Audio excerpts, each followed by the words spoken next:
नमस्कार, मैं कमलेश कबीर आपका एक बार फिर स्वागत करता हूं इस नए एपिसोड में।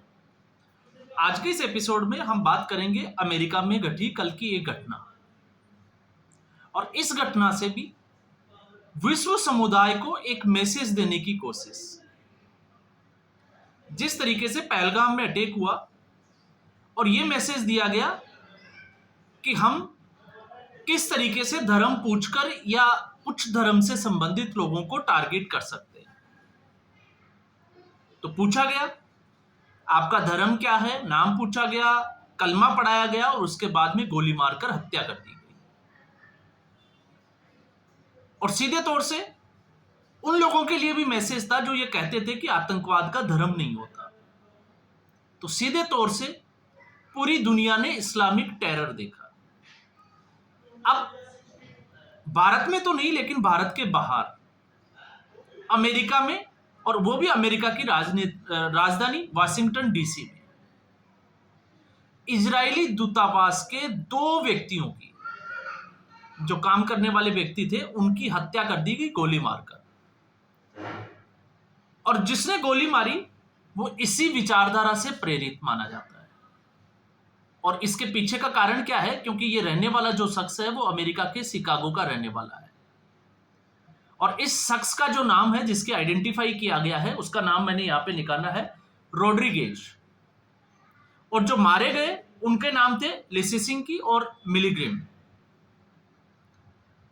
अब जब उसने इनका गोली चलाई, लगभग जो है वो 21 राउंड गोलियां चलाई, और फिर उसके बाद में फ्री फिलिस्तीन के जो है वो नारे लगाए।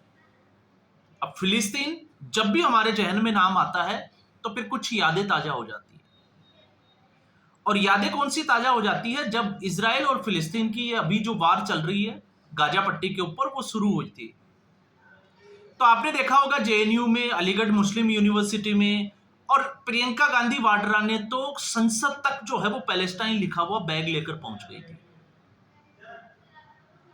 लेकिन उससे पहले बांग्लादेश में भी एक घटनाक्रम हुआ था जिसमें तख्ता पलट हुआ, और जिस तरीके से हिंदुओं की हत्याएं की गई, अत्याचार हुआ, इसके ऊपर विपक्ष ने एक भी आवाज नहीं उठाई थी।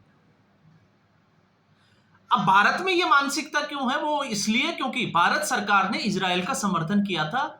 तो विपक्ष जो है वो हमेशा, आपको पता है, भारत के उलट ही चलना है, क्योंकि वो नरेंद्र मोदी के विरोध में इतने पागल हो चुके हैं कि उनको ये नहीं पता चल रहा कि सही क्या है और गलत क्या है। तो मुझे लगता है कि यूएसए की ये जो घटना घटी है, ये सीधे तौर पे विपक्ष के कान के नीचे जो है वो एक जोरदार तमाचा था कि उसकी आवाज विपक्ष को भी सुनाई दे कि जिसको आप डिफेंड कर रहे हो, इस्लामिक टेरर को, वो भारत में ही नहीं, क्योंकि आप भारत में इसको राजनीतिक रंग दे सकते हो क्योंकि आपके टारगेट पे नरेंद्र मोदी है, लेकिन आप विश्व समुदाय में किसी दूसरे देश में ऐसा हो तो फिर आप उसको क्या कहोगे? और इसमें इस्लामिक टेरर में अकेला इंडिया नहीं, अमेरिका नहीं, इसमें पूरा यूरोप जो है वो इस वक्त जल रहा है।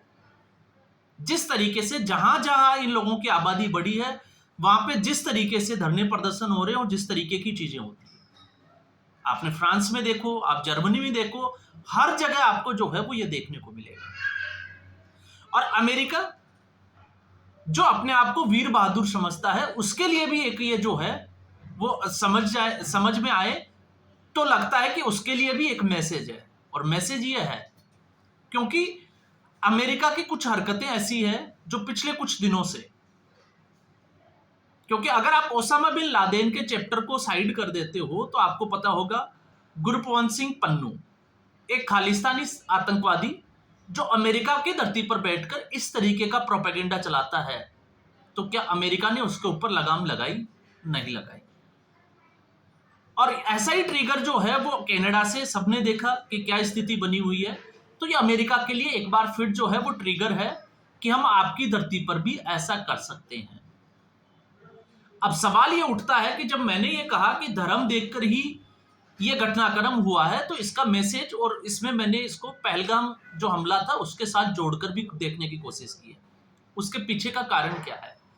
उसका पीछे का कारण यह है क्योंकि इस हमले में जिन 2 लोगों की मौत हुई है वो सीधे तौर से यहूदियों के लिए एक मैसेज था। और यहूदियों के लिए मैसेज क्यों था? क्योंकि इस वक्त पूरी दुनिया में गाजा पट्टी एक मुद्दा बना हुआ है। और मुद्दा क्या है? अगर हम उसकी जड़ तक जाएं तो आपको समझ में आएगा कि ये माजरा है क्या। माजरा ये है क्योंकि इजराइल, गाजा पट्टी आप बात कर सकते हैं, फिलिस्तीन, लेकिन इसमें एक जो है वो जेरूसलम या यरूशलेम जिस जगह का नाम है उसको आप नजरअंदाज नहीं कर सकते। क्यों नहीं कर सकते? क्योंकि यहां पर 3 कम्युनिटी के लोग रहते हैं, एक यहूदी, ईसाई और इस्लाम। और तीनों ही जो है वो इस धरती को अपने अपने हिसाब से जो है वो बड़ा पवित्र मानते हैं। सबकी भावनाएं जुड़ी हुई है और सबसे ज्यादा जो है वो टकराव इसी धरती के ऊपर देखा जाता है। अब ऐसा क्यों? ऐसा इसलिए क्योंकि अभी की हम बात करें तो ऐसा नहीं है। यहूदी की अगर हम बात करते हैं तो यहूदी जो है उनका मानना यह है कि 3000 साल पहले उनके राजा थे दाऊद, उन्होंने अपनी राजधानी यरूशलेम को बनाया और फिर उसके बाद में यहां पर सोलोमन, उसने टेंपल बनवाया जिसका नाम है टेंपल माउंट। लेकिन उसके बाद में रोमन्स ने आक्रमण किया और इस जगह को तोड़ दिया गया। तो आज जो है वो उसकी ज्यादा तो नहीं है निशानी के तौर पे, लेकिन एक दीवार बची हुई है। और यहूदियों के लिए उस दीवार का महत्व क्या है तो वो आपको समझ में आएगा।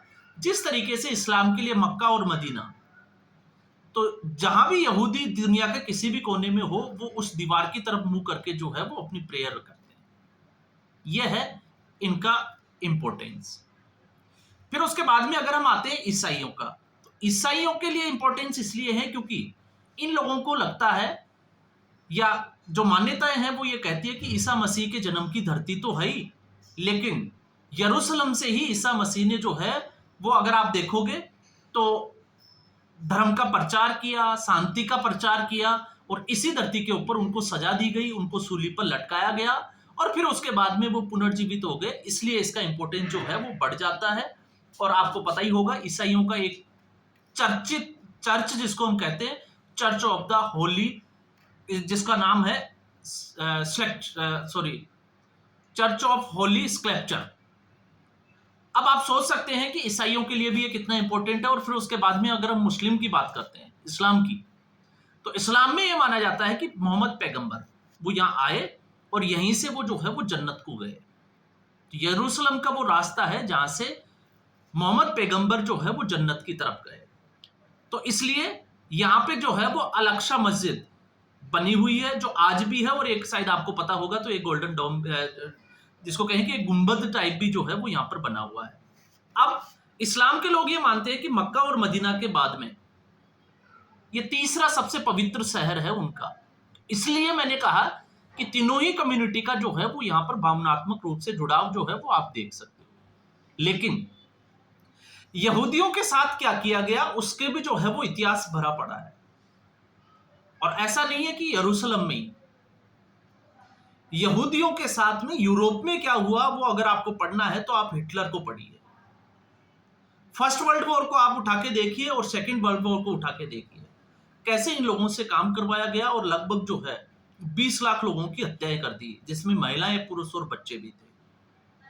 तो यहूदियों को यहां से निकाला गया और यहूदियों को जब यहां से निकाला गया रोमन आक्रमण के बाद में, तो इनको अपनी एक स्थायी जमीन की जरूरत थी जिसकी ये लड़ाई लड़ रहे थे।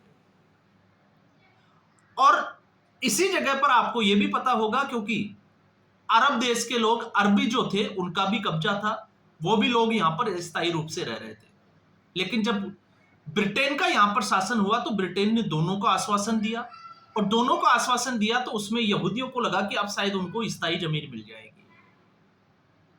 अब ऐसी स्थिति में, क्योंकि अंग्रेजों को तो आप समझते ही हो कि समस्या जो है वो ठीक जिस तरीके से भारत और पाकिस्तान ठीक वैसे ही समस्या खड़ी कर दी उस तरफ, तो यहां पर जो है वो तोड़ दिया गया और यहां पर जो है वो 3 चीजें बनी। एक, इजराइल, जहां पे इस पूरे भूभाग का 56% हिस्सा जो है वो इजराइल के दिया गया यहूदियों को।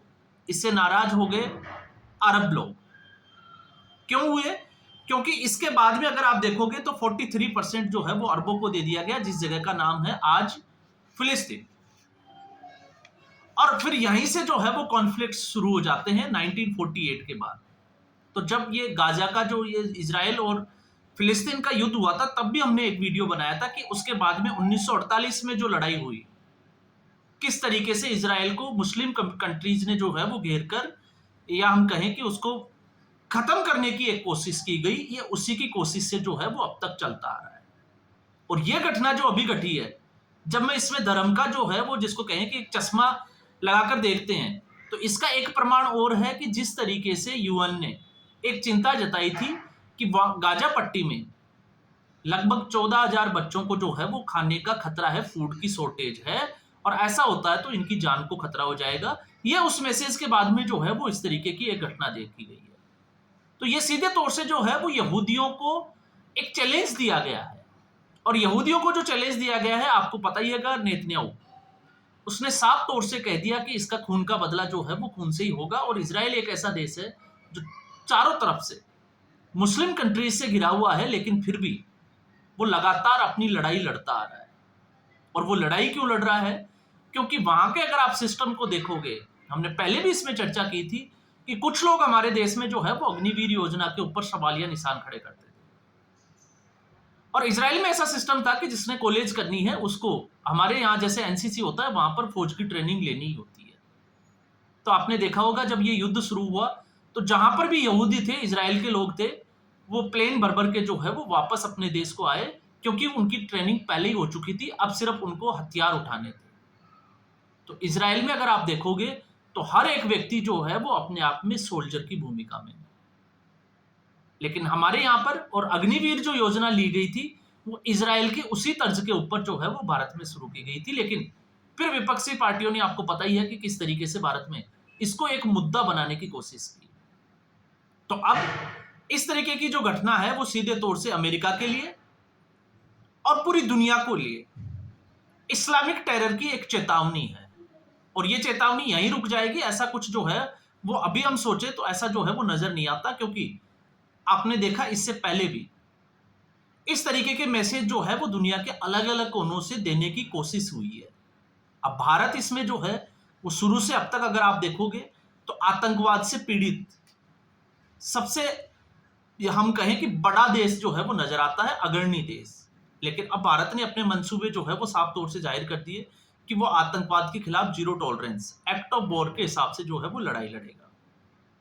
अब बात ये आ जाती है कि इसमें कि यूएसए का जो स्टेप है वो क्या होने वाला है, क्योंकि ये सारा मामला जो है वो अमेरिका की धरती के ऊपर हुआ है।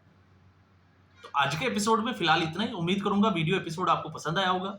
वीडियो को लाइक करें, शेयर करें, चैनल जरूर सब्सक्राइब करें। धन्यवाद।